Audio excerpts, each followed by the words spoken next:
the end of the lecture, you should be able to define the hemostasis, describe the sequence of events involved in primary and secondary hemostasis, and describe the defects of the primary and secondary hemostasis and the factors that predispose to thrombosis, and also you can describe the morphological features of thrombi and list the possible fate of the thrombus and describe the clinical features of thrombosis and define the disseminated intravascular coagulation. So we will start with the hemostasis. Hemostasis basically is defined as the arrest or the stoppage of bleeding. When a blood vessel is injured, the injury initiates a series of reactions and resulting in hemostasis, and basically the process of hemostasis occurs in 3 stages. First is the vasoconstriction. Second is the platelet plaque formation, that is the formation of primary hemostatic plaque, and the third is the coagulation of the blood, that is the formation of a stable secondary hemostatic plaque. So the first step involves the vasoconstriction. So in this diagram, this is a cut section of a blood vessels showing the endothelium and the basement membrane and the arteriole smooth muscles, and here it is showing a blood vessel injury. So immediately after the injury, the blood vessel constricts and decreases the loss of blood from the damaged portion. So when the blood vessels are cut, the endothelium is damaged and the collagen is exposed. So what happens is the platelet adhere to this collagen and get activated. So the activated platelet secretes serotonin and other vasoconstrictor substances which cause constriction of the blood vessels. So adherence of the platelets to the collagen is accelerated by a von Willebrand factor, and this factor acts as a bridge between a specific glycoprotein present on the surface of the platelet and the collagen fibrils. So the second step is the platelet plaque formation. What happens in the platelet plaque formation, that the platelets get adhered to the collagen of the ruptured blood vessels and secrete adenosine diphosphate and thromboxane A2.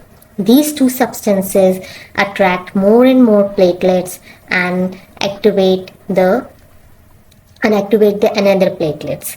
All these platelets aggregate together and form a loose temporary platelet plug or temporary hemostatic plug, which close the ruptured vessel and prevent further blood loss. So the platelet aggregation is accelerated by platelet activating factor. So this is a second step in the process of hemostasis. The first is a vasoconstriction, and the second is a platelet plaque formation, and the third is the secondary hemostasis, that is the coagulation of the blood. So in this process, basically the fibrinogen is converted into the fibrin. So fibrin threads gets attached to the loose platelet plug, which plugs the ruptured part of the blood vessels and prevent the further blood loss completely. So mechanism of this secondary hemostasis, so the blood coagulation, is explained further in the coming slides. So what happens in the process of the hemostasis, that the first step is the vasoconstriction and the second is the formation of a primary hemostatic plug, which is a temporary platelet plug, and the third is a formation of a stable hemostatic plug, which is formed by the extrinsic and the activation of the extrinsic and the intrinsic pathway of the coagulation cascade. Now, the coagulation cascade, it is a series of amplifying enzymatic reaction that lead to the deposition of an insoluble fibrin clots. And the coagulation or clotting is defined as a process in which blood loses its fluid and become jelly-like mass a few minutes after it is shed out or collected in a container. So there are certain factors which are involved in the mechanism of blood clotting, and this coagulation of blood occurs through a series of reactions due to the activation of the group of substances necessary for clotting.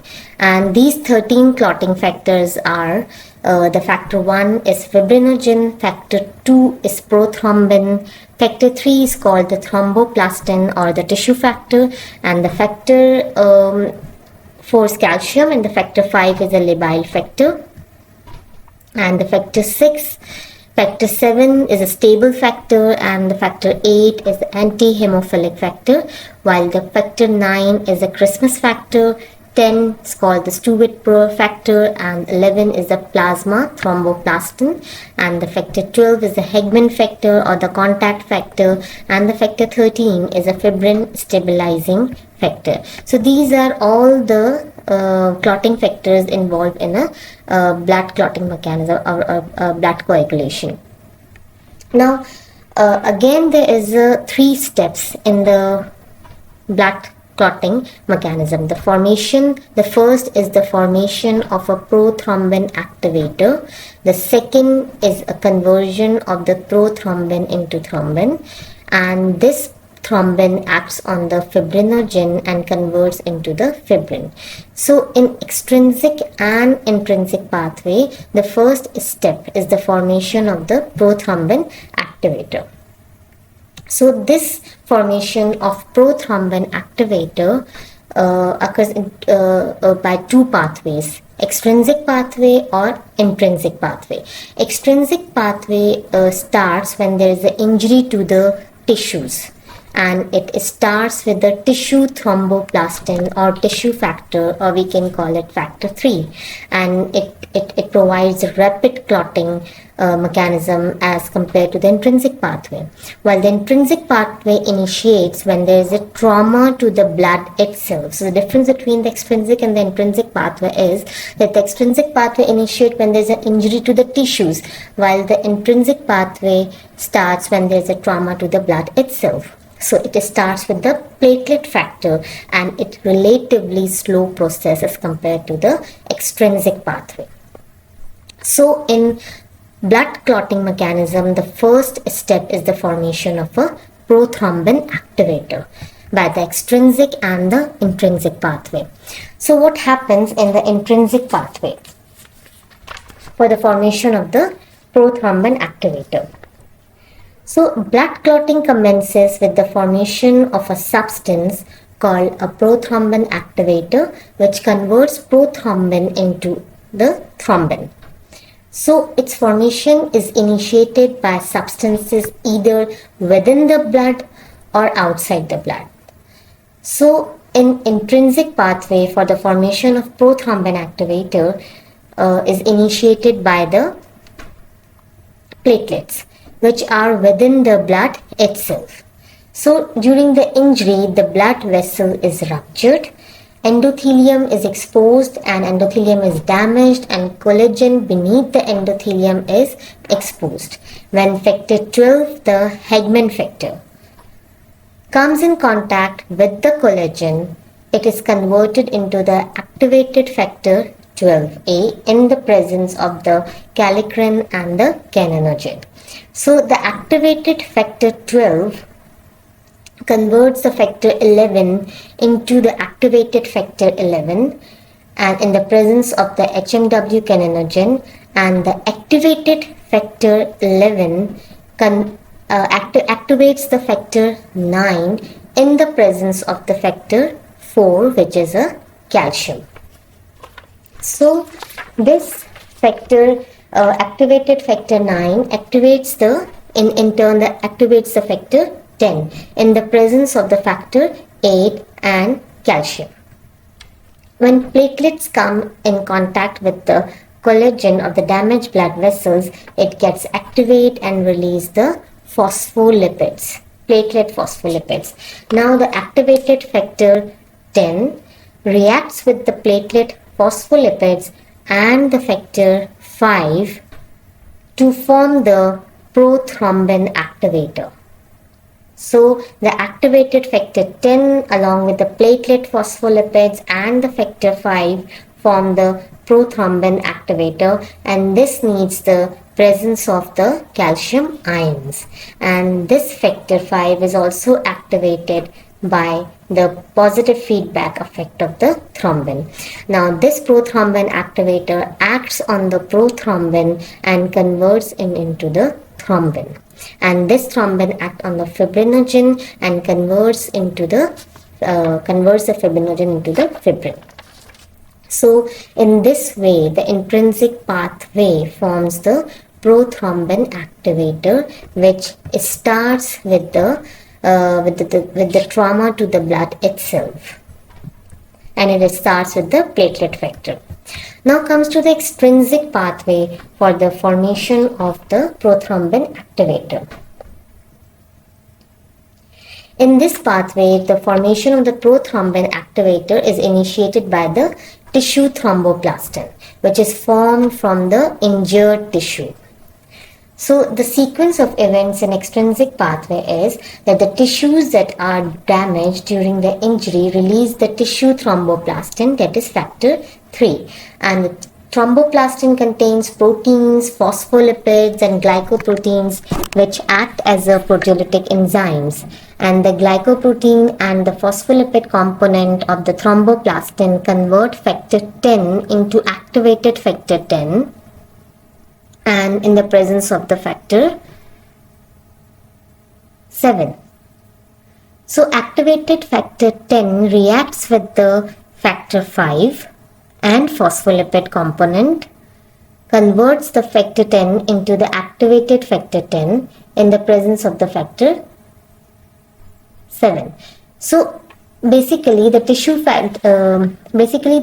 the thromboplastin contains proteins, phospholipids and the glycoprotein which act as a proteolytic enzyme, and the glycoprotein and the phospholipid component of the thromboplastin convert factor 10 into activated factor 10 in the presence of the factor 7, and this activated factor 10 reacts with the factor 5 and phospholipid component of the tissue thromboplastin to form prothrombin activator, and this reaction requires the presence of the calcium ions.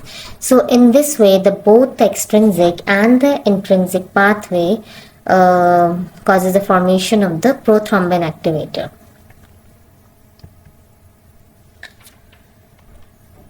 Now this is the first step, that is the formation of the prothrombin activator. Now come to the second step, that is the conversion of the prothrombin into the thrombin. So this is the second step, that is the conversion of the prothrombin into thrombin. So blood clot is all about thrombin formation. Once thrombin is formed, definitely it leads to the clot formation. Prothrombin activator that is formed in intrinsic and extrinsic pathways converts prothrombin into thrombin in the presence of the calcium, that is the factor 4. Once formed thrombin initiates the formation of more thrombin molecules. So the effect of the initially formed thrombin activates the factor 5, and the factor 5 in turn accelerates the formation of both extrinsic and the intrinsic prothrombin activator, which converts prothrombin into thrombin, and the effect of thrombin is called positive feedback effect. So both intrinsic and the extrinsic pathway causes the formation of the prothrombin activator, which acts on the prothrombin in the presence of the calcium and converts prothrombin into thrombin, and this thrombin acts on the fibrinogen and converts the fibrinogen into the fibrin monomers, and with in the presence of the calcium, this fibrin fibers cross-linked with each other and form the secondary stable hemostatic plaque. So here's the in this slide we can see the conversion of the fibrinogen into the fibrin, and the thrombin converts inactive fibrinogen into activated fibrinogen. The activated fibrinogen is called the fibrin monomer, and the fibrin monomer polymerizes with other monomer molecule and form loosely arranged strands of fibrin. And later these loose strands are modified into dense and tight fibrin threads by fibrin stabilizing factor 8 in the presence of the calcium ions. All the tight fibrin threads are aggregated to form a meshwork of stable clot.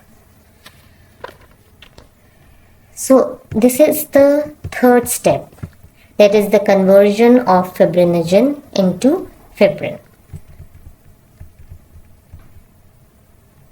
So the coagulation, once initiated, must be restricted to the site of vascular injury to limit the size of the clot, and for this purpose there is an anti-thrombotic event.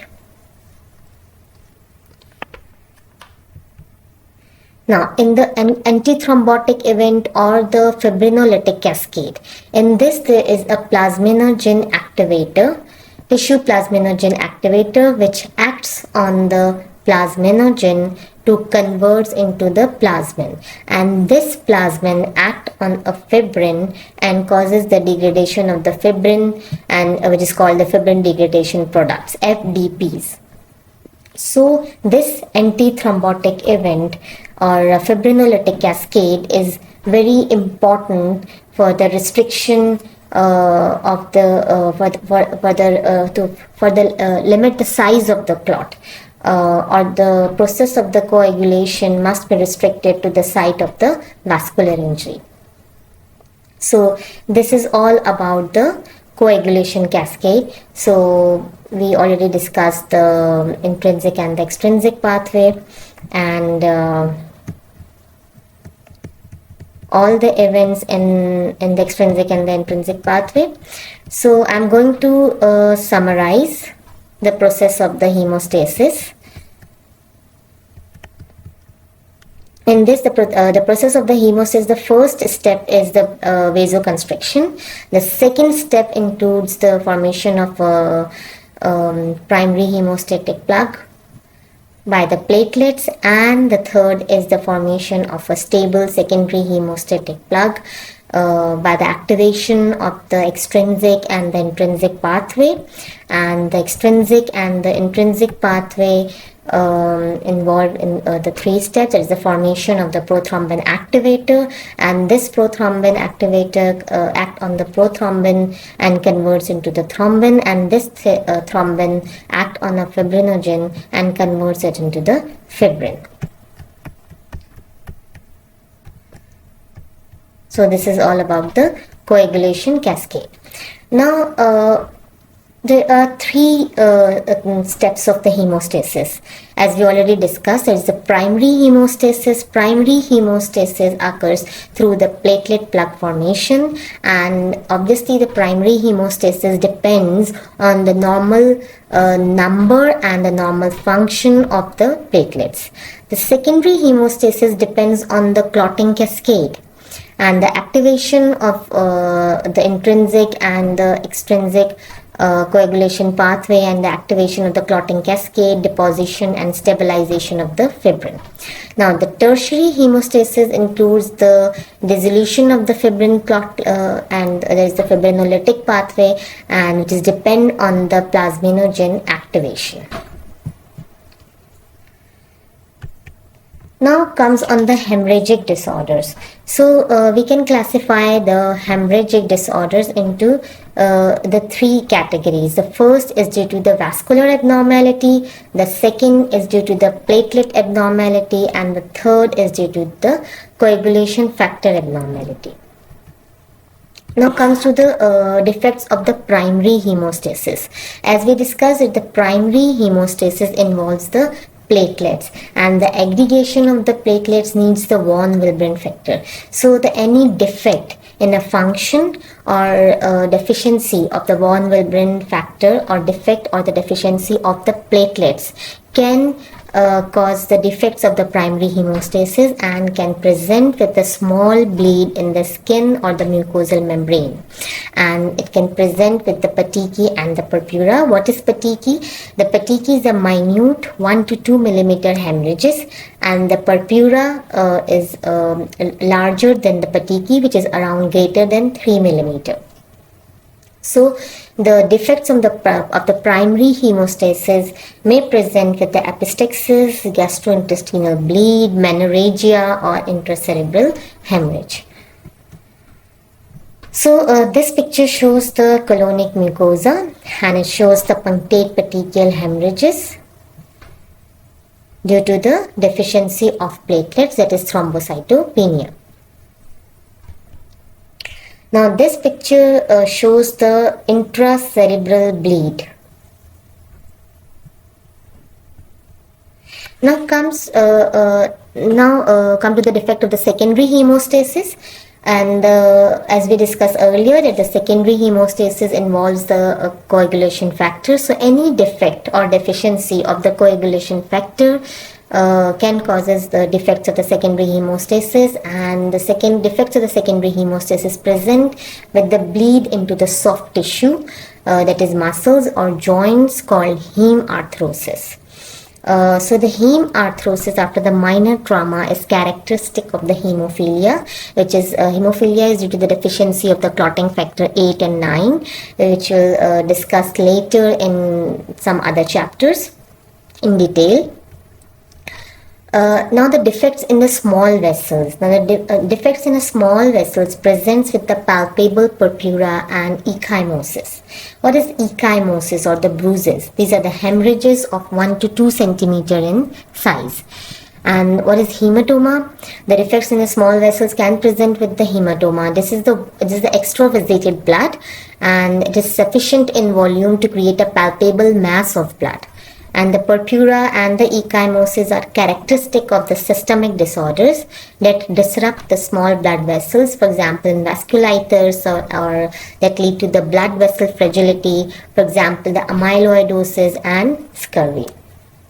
So this is all about the hemostasis, in which we discuss the definition of hemostasis, the steps of the hemostasis, including the vasoconstriction, the extrinsic and the intrinsic clotting, the extrinsic and the intrinsic pathway of coagulation, and the fibrinolytic cascade, and the defects of primary and secondary and hemostasis and defects in the small vessels. Now I'm going to discuss the topic thrombosis. The causes of the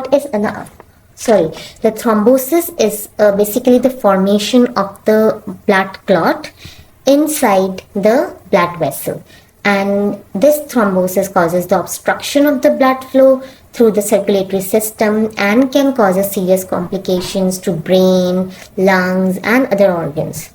So basically there are 3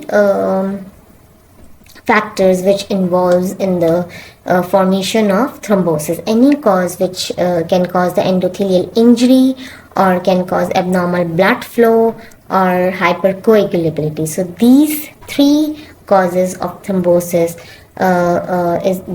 this triad is known as the Virchow triad. Include the endothelial injury, abnormal blood flow, and hypercoagulability leads to the formation of thrombosis.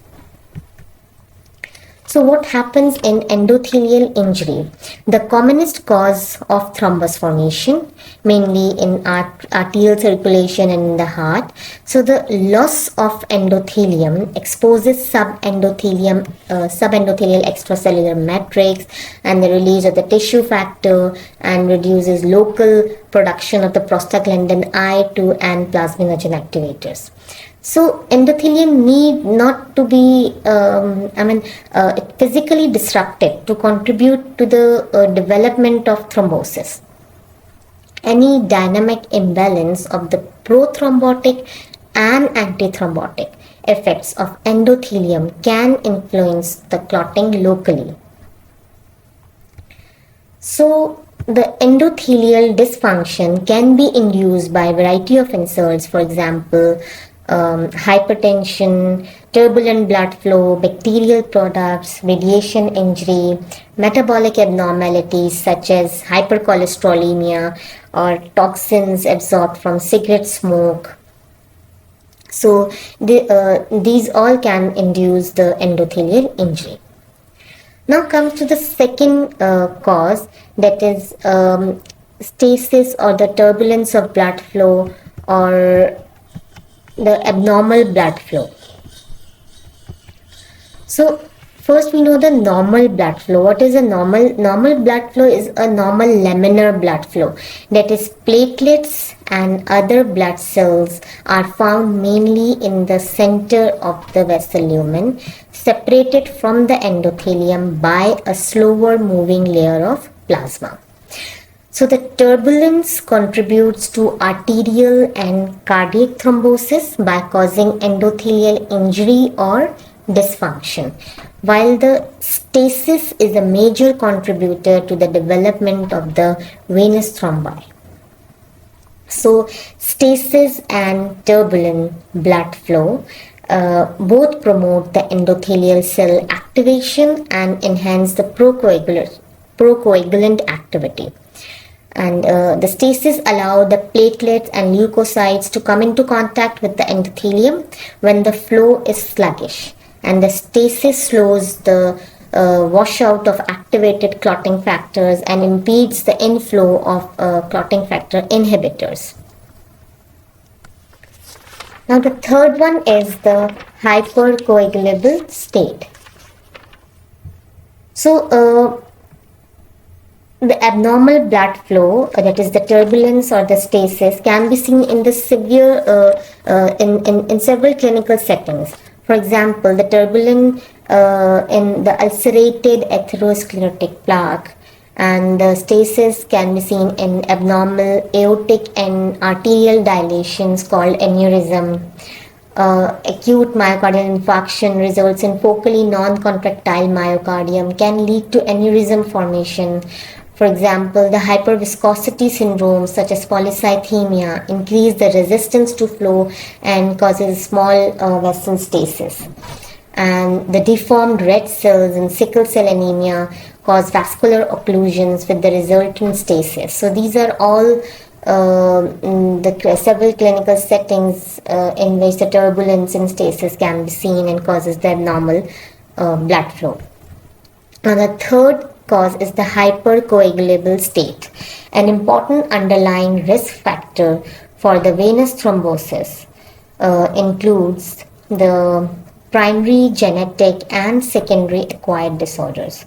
Inherited causes of hypercoagulability includes the mutation in the factor V gene and the prothrombin gene are the most common, and approximately 2 to 15% of whites carry a specific factor V mutation called the Leiden mutation, and this mutation alters an amino acid residue in factor V and renders it resistant to protein C. So deficiencies of anticoagulant such as protein C or protein S and antithrombin 3, and the acquired hypercoagulability include oral contraceptive use and hyperestrogenic state of pregnancy, may be related to increased hepatic synthesis of coagulation factors and reduced synthesis of antithrombin 3. The second is the prolonged bed rest or immobilization, MI, disseminated cancers, release of mucin in adenocarcinoma predisposes to the thrombus formation, advancing age due to increased platelet aggregation and reduced release of prostaglandin from the endothelium. And the other causes include the disseminated intravascular coagulation and the heparin-induced thrombocytopenia and the antiphospholipid antibody syndrome. So these are all the causes of the hypercoagulable states. Now, what is heparin-induced thrombocytopenia or HIT, which is one of the cause of the acquired hypercoagulability? So heparin basically is used to prevent the blood clot formation. But in heparin-induced thrombocytopenia, what happens in the heparin causes the formation of antibodies that bind to the complexes of heparin and platelet factor 4. So these antibodies bind with the platelet and the complexes of heparin and the platelet factor 4 and activating the platelets and promoting a prothrombin state. So HIT is more commonly encountered with unfractioned heparin than with a low molecular weight heparin. So in this way, it causes the platelet activation and release, platelet release from the granules and the platelet aggregation, and causes the thrombosis formation. And in this way, the platelet also removed by the splenic macrophages, and in this way it causes a thrombocytopenia. So this is all about the HIT. Now one of the acquired cause of the acquired hypercoagulability is antiphospholipid antibody syndrome. This is an autoimmune hypercoagulable state, and it is also caused by the antibodies against the cell membrane phospholipids that provokes the thrombosis, provokes the blood clots in both arteries and veins, as well as pregnancy-related complications such as miscarriages, stillbirth, preterm delivery, or severe preeclampsia. And this syndrome occurs due to the autoimmune production of antibodies against phospholipid of the cell membrane, and the disease is characterized by the antibodies against the cardiolipin and the beta-2 glycoprotein 1. The another cause of acquired hypercoagulability state is disseminated intravascular coagulation. It is an acquired disorder and it occurs when the normal hemostatic balance is disrupted primarily by the excessive thrombin formation. And it is triggered by a variety of conditions, causing activation of the clotting cascade and generation of the excess thrombin within the vascular system, which in turn causes the deposition of fibrin in the microcirculation and the microclot formation, and this microclot formation causes the ischemic organ failure or hemorrhagic diathesis. So this is all about the disseminated intravascular coagulation. Now comes to the thrombi. So we already discussed the three causes of thrombus formation, that is the Virchow triad, including the endothelial injury, including the abnormal blood flow, including stasis or turbulence, and the third is the blood hypercoagulability. Now the thrombi. Thrombi can have grossly apparent lines of Zenns. What are the lines of Zenns? The lines of Zenns are the laminations. The dark and the rich layers, darker and the light layers of apparent laminations. The pale platelet and the fibrin layers alternating with the darker red cell rich layers. And it is only found in thrombi that form in flowing blood. And in this way it can distinguish the ante-mortem thrombosis from the post-mortem clots. And the thrombi occurring in heart chambers are called the mural thrombi, or in aortic lumen. So the thrombi in heart chambers and the aortic lumen called the mural thrombi. So we can see that there is a thrombi in the apices of the right and the left ventricles. Now this is a microscopic picture showing the lines of Zenn, which are the alternatively pale, pink and the bands of platelets with fibrin, and red bands of RBCs forming a true thrombus. So these are the lines of alternating light and darker bands, which is called the line of Zenn. So now comes the difference between the arterial and the venous thrombus. So basically the arterial thrombus arise from the arteries and the venous thrombus arise from the deep veins and the superficial veins, including the popliteal, femoral and the iliac. Now the arterial thrombus grows in a retrograde fashion, that is towards the heart, away from the direction of the flow. And the venous thrombi also grow in an antegrade fashion. In an antegrade fashion means it also grow towards the heart direction of the flow.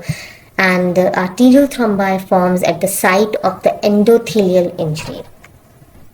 At the site of the endothelial injury, it means that the arterial thrombi form as the processes underlying their development. Example, the endothelial injury that lead to the platelet activation. That's why it is relatively rich in platelets.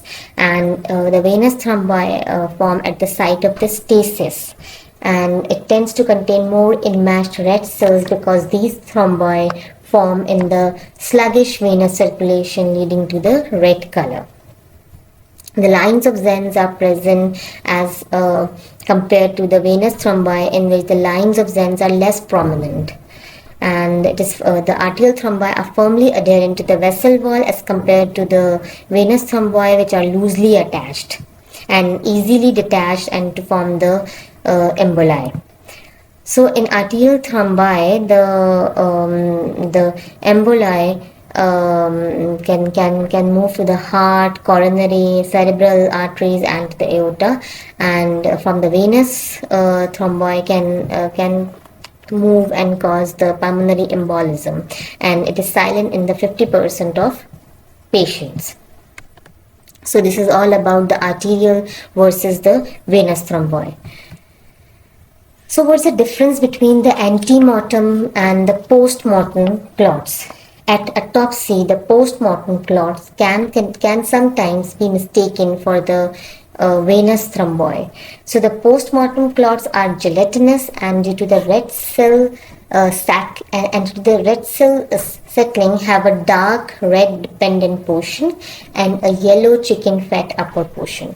They also are usually not attached to the underlying vessel wall, while the red thrombi typically are firm and focally attached to the vessel wall. And the antemortem thrombus red in color, and the postmortem clots are the fibrin with the red cells and the leukocytes in a haphazard network, and the upper layer resembling the chicken fat. And in the antemortem thrombus, the line of Zenz are present, and in the postmortem clot there is no line of Zenz and are present. So this is all about the antemortem and the postmortem clot. Now come to the fate of the thrombus. The fate of the thrombus includes the propagation. The first is the propagation. It means that the enlargement of the thrombus by accumulation of additional platelets and the fibrin, and eventually occlude the vessel lumen. The another fate of the thrombus is the embolization. That is, the fragment of the thrombus is transmitted elsewhere in the vasculature, and it may break off and plug at a distinct site. The third fate is the dissolution. In newly formed thrombus, activation of fibrinolysis may lead to its rapid shrinkage and complete dissolution. The fourth one is the organization and recanalization. Means that the older thrombi become organized by the growth of the endothelial cells, smooth muscle cells, and the fibroblast into the fibrin-rich thrombus. And in time, the capillary channels are formed and create conduits along the length of the thrombus, and that's why the re-establishing the continuity of the original lumen.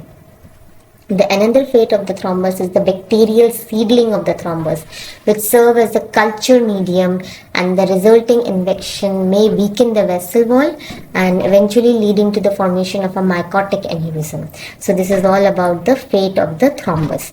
Now the complication of the thrombi, including the occlusion of the blood vessels. In veins, it causes congestion, edema distal to the obstruction, and in arteries, the occlusion causes ischemia and infarcts in areas supplied by the vessel. And the another complication is the embolization. Now comes the venous thrombosis or the phlebothrombosis, mostly in superficial or deep veins of the legs. The superficial veins includes the saphenous vein, and it manifests as a local congestion, edema, pain, infection of the overlying skin, and the development of the varicose ulcers. While the deep venous thrombosis is more serious, and it may lead to the pulmonary emboli, causes edema, pain, and tenderness. So the venous obstruction often is circumvented by the collateral channels, and consequently the DVTs are entirely asymptomatic in approximately 50% of the patient, and recognized only after they have embolized to the lungs. So this is all about the thrombosis, in which we discuss the Virchow triad, including the endothelial injury, stasis of the turbulence of the blood flow, and the blood hypercoagulability, including the causes of the acquired hypercoagulability HIT, that is the heparin-induced thrombocytopenia, antiphospholipid antibody syndrome, and disseminated intravascular coagulation. And we discussed the ante-mortem and the post-mortem thrombus and the difference between the arterial and the venous thrombi, and we discussed the fate of the thrombus and the complications of the thrombi and the venous thrombosis.